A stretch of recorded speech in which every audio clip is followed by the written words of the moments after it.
Как это работает? Сегодня в программе «Как это работает». Зажимное устройство. Искусственные новогодние елки.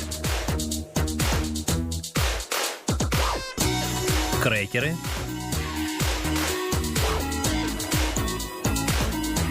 И храповики.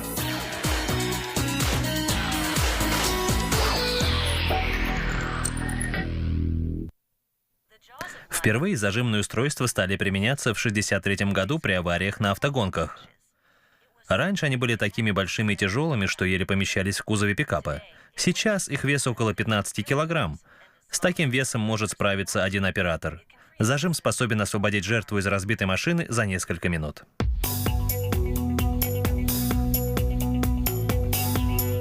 В критической ситуации время — это главное.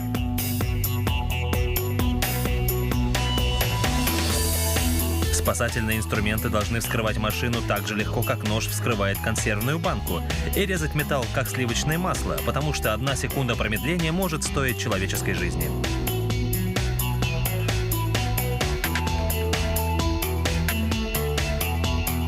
Мощную разжимающую силу обеспечивает гидравлическая система.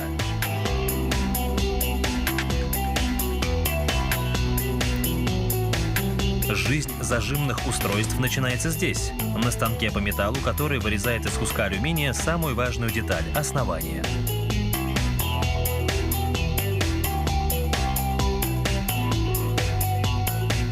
Потом основание покрывается защитной краской. На токарном станке вырезают многие детали для этого инструмента. Слой за слоем на станке снимается алюминий, и появляется окончательная крышка, которая будет защищать инструмент от коррозии и мелкого мусора.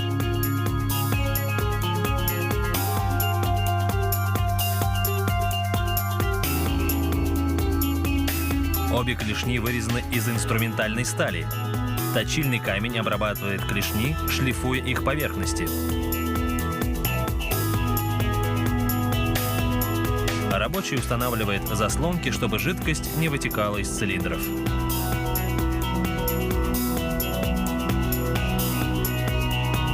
Также смазывается поршень, чтобы он не повредил внутреннюю поверхность цилиндра.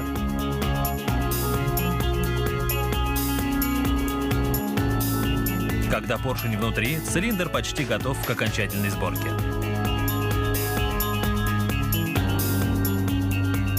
Звенья соединяются вместе, сильно затягиваются болты. Специальный механизм передаст давление на клешни при сжимании или разжимании.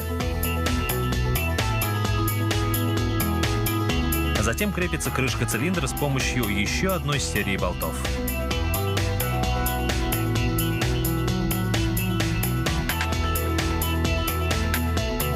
Подсоединяются 2 шланга, по которым пойдет гидравлическая жидкость. Также устанавливается рукоять, которая облегчит вашу работу и защитит шланги. Затягиваются последние болты, и заканчивается работа с контрольным клапаном. Передняя рукоятка помогает оператору перераспределить вес всего инструмента. Этот резиновый рукав защитит руки спасателя от искр и мелких частиц металла.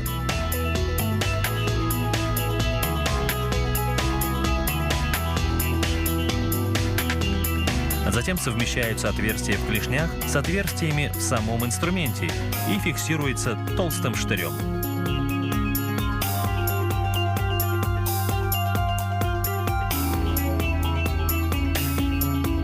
Ставится контргайка, как на любом спасательном инструменте. Здесь нужно выполнить несколько контрольных затягиваний всех болтов.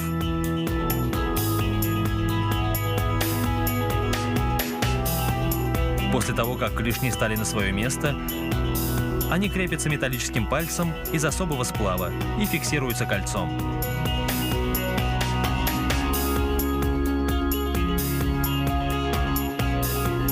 Затем опускается защитный рукав назад, и сборка заканчивается.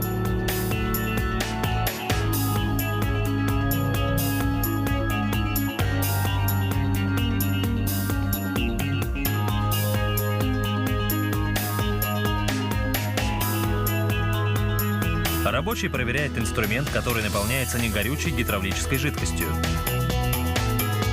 Прибор, которым он пользуется, позволяет определить максимальное давление сжатия.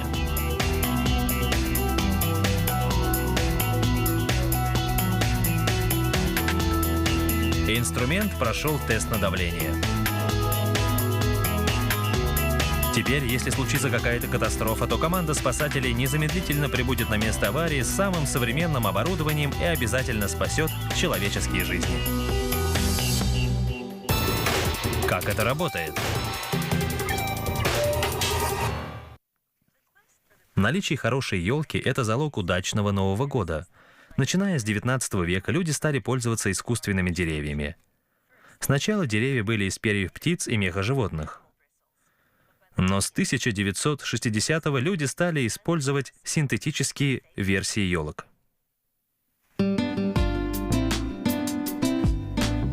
Современная искусственная елка может быть в десятки метров высотой и даже больше для центральной площади города. Вы можете выбирать елку из огромного ассортимента, и наряжать ее будет не так болезненно, как настоящую.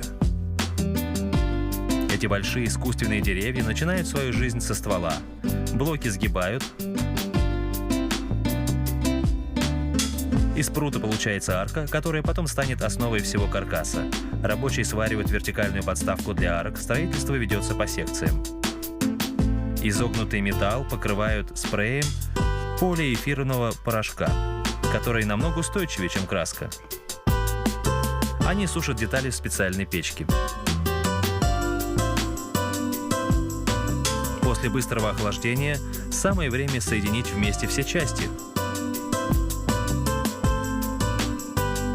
Они собирают конструкцию, пользуясь только хомутами.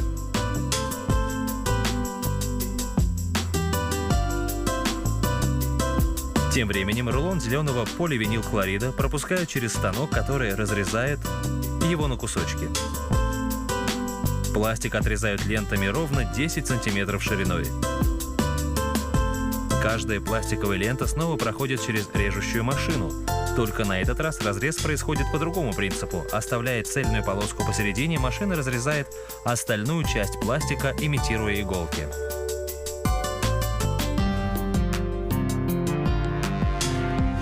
Автоматическая бобина наматывает на себя весь разрезанный поливинилхлорид. Эти искусственные иголки производятся разных цветов, и если вы захотите еще мишуры, то можете нарезать их с этих бобин. Здесь на станке в зеленую и коричневую пластмассу вставляется металлический провод. Затем этот станок соединяет их вместе. Коричневый цвет создает иллюзию самой ветки, в то время как зеленый выполняет свою прямую обязанность – изображать иголки. В этой вертелке ветки приобретают свой окончательный облик. Гигантские ножницы отрезают ветки правильной длины.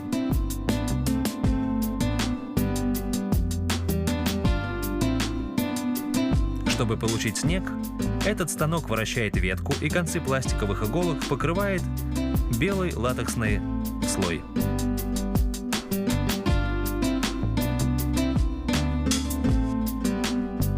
Используя этот огромный степлер, рабочие соединяют ветку за веткой. Здесь они сплетают короткие ветки, чтобы ими потом прикрыть стальной каркас.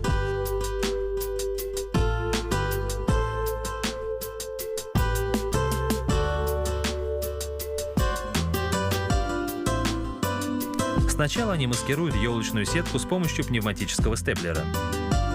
Затем они заполняют промежутки уже сплетенными ветками.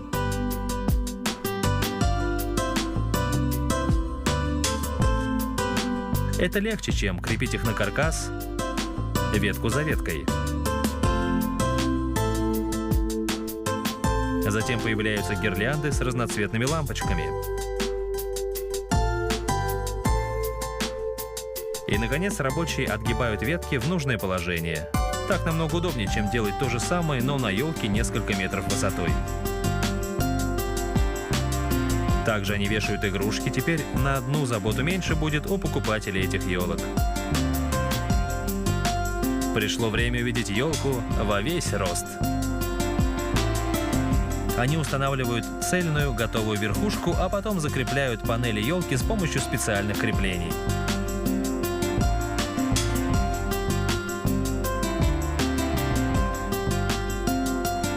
Нам понадобился всего один день, чтобы создать готовое дерево, в то время как природе на это требуются многие годы. А сходство поразительное.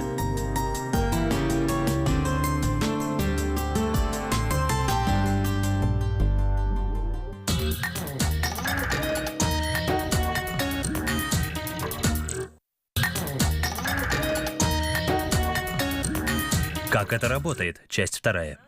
Крекеры. Соленые печенье. Это название сначала было просто торговой маркой, а после под этим названием стали понимать особый вид печений. Вы можете съесть печенье целиком или раскрошить его, можете добавить его в суп.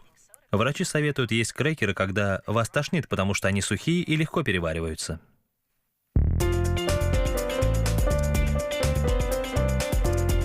Они плоские и гладкие снаружи, прекрасные и вкусные внутри. Крекеры – результат интересных химических реакций. Сначала рабочие засыпают измельченный лед в ванную для теста, чтобы тесто не перегрелось во время брожения. Затем ингредиент первый – специальное готовое тесто, которое даст толчок при брожении нового теста. Для этого добавим воды, пшеничной муки, дрожжи и ферменты, чтобы ускорить брожение. Миксер смешивает ингредиенты около 5 минут. Потом тесто оставляют на 16 часов, чтобы ферменты превратили пшеничный крахмал в обычный сахар. Дрожжи химически реагируют с этим сахаром, производя углекислый газ, который увеличивает объем теста. Затем они регулируют pH теста, добавляя двууглекислый натрий. Так получается правильное тесто, правильного вкуса и правильного цвета. Затем для дополнительного вкуса добавляют соль, ячменную муку и растительное масло.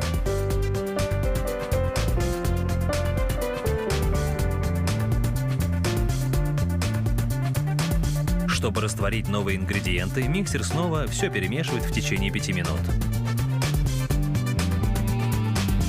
Они опять дадут ферментам 6 часов. Двууглекислый натрий не позволяет тесту скиснуть и вырабатывает глютен, поэтому тесто становится податливым и прекрасно подходит для крекеров. Специальное оборудование раскатывает тесто из огромного куска до слоев толщиной 5 см. Процесс повторяется трижды. Такая операция позволяет получить хрустящие слои внутри крекера. Тесто проходит через целую серию раскатываний, пока наконец не станет нужной толщины – около миллиметра. Цилиндрический трафарет оставляет на тесте свой отпечаток. Небольшие иголочки прокалывают тесто, оно оказывается на конвейере. Такие отверстия позволяют крекеру сохранить форму во время выпекания, когда внутренние газы пытаются найти выход. На этом этапе тесто посыпают солью,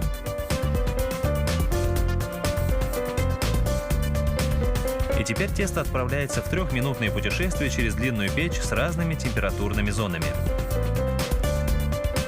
Газовые горелки поджаривают тесто с двух сторон, сверху и снизу. Тепло переводит двууглекислый натрий в углекислый газ, который вырывается через проделанные отверстия. Этот процесс также выводит влагу, и мы получаем знакомый всем нам крекер. Листы крекеров выходят из печи и прокатываются на следующий этап – резку и разделение.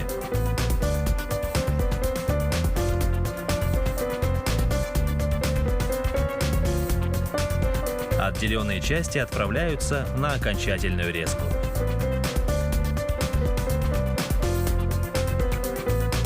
Крекеры выстраиваются по одной линии, чтобы, пройдя следующую систему колес, окончательно отделиться от своих братьев.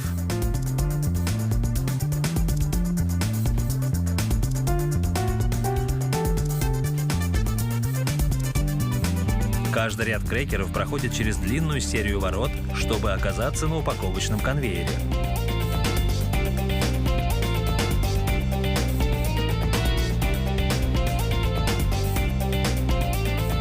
Все крекеры готовы к упаковке, разделительная машина работает, чтобы каждый крекер был абсолютно отдельно упакован. Обязательно это случилось, и в дальнейшем вы будете наслаждаться вкусом этого печенья у себя дома.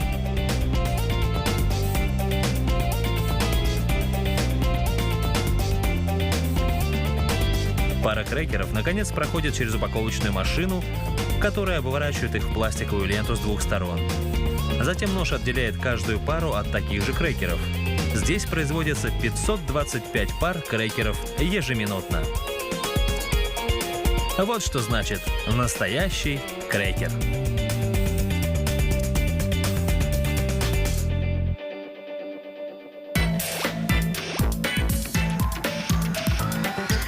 Как это работает? Храповики бывают разной формы и размеров. Можно подобрать такой ключ для любой работы. Они же с муфтами увеличивают скорость и силу при закручивании и откручивании болтов. Можно выполнить работу быстро и без особых усилий, воспользовавшись только одним щелчком храпового механизма. Универсалом очень просто пользоваться. Усилие на болт или шайбу происходит только в одном направлении. Свободное движение в другом направлении достигается с помощью целой системы шестеренок и ограничителей. Вначале стальные прутья проходят через машину, которая отрезает заготовки нужной длины.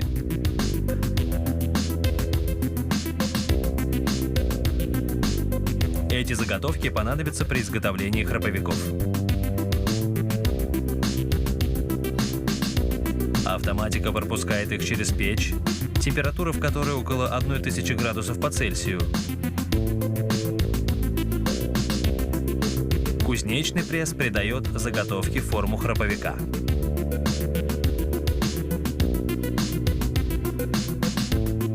Первый шаг – это наметить форму будущего изделия. Второй – окончательно придать ему нужную форму. И третий – удалить весь лишний металл. После пресса храповики собираются в резервуаре, где они охлаждаются. Далее машина вертикальной резки подготавливает рабочие области храповика для дальнейшей сборки.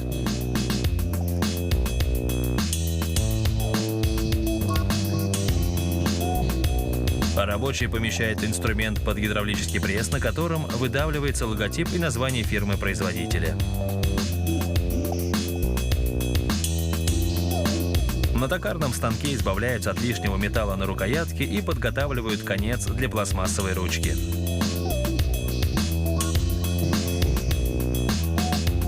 Затем рабочие исправляют все дефекты на шлифовальном камне.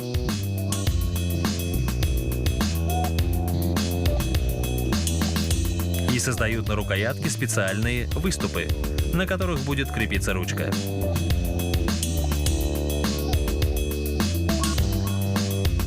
Сейчас они отправят храповики на трехступенчатую температурную закалку. Это позволит улучшить свойства металла.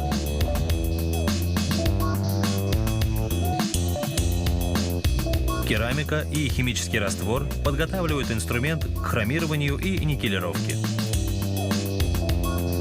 Специальная машина сначала очищает поверхность храповика, а потом наносит на него хром и никель. Двойной слой разных металлов увеличивает срок службы и придает инструменту товарный вид. Рабочие смазывают внутреннюю часть храповика, вставляют блокировку и различные детали.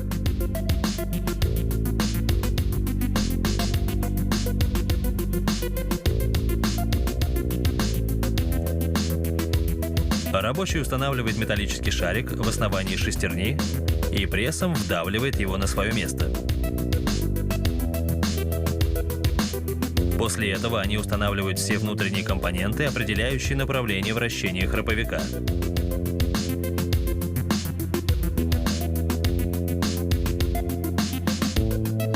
Такие механизмы либо разрешают, либо запрещают вращение.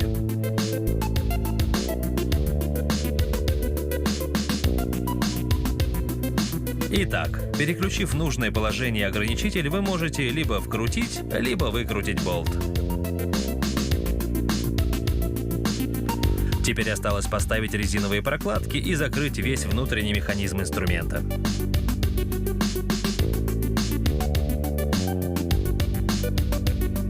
А также нужно убедиться, что механизм работает исправно. Наконец, этот аппарат закрепляет пластмассовые ручки в нужном месте. Такие инструменты создаются в 10 этапов.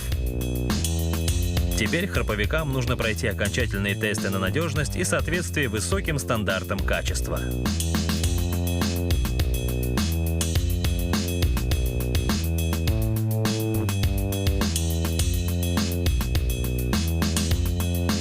Такой инструмент всегда востребован среди любителей и профессиональных механиков.